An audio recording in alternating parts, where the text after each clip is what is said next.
高雄市後硬溪有大陣魚仔死去，目前這水利局呢已經呼籲檔外的死魚仔。環保局是表示講，目前暫時排除工業污染的問題。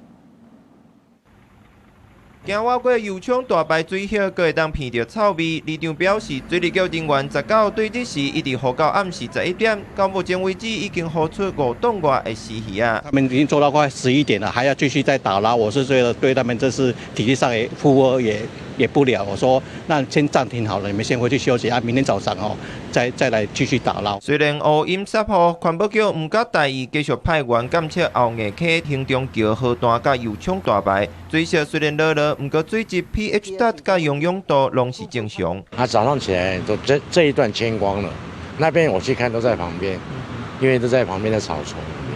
以前人大跟中油嘛，中油停止了，然後日月光以前有放廢水，它也整理完了，所以加工區應該的可能性，我認為不大啦。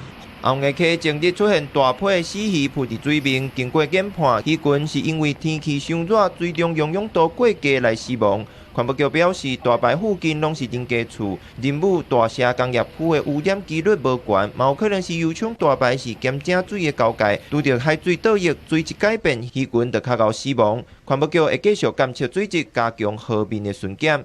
記者綜合報道。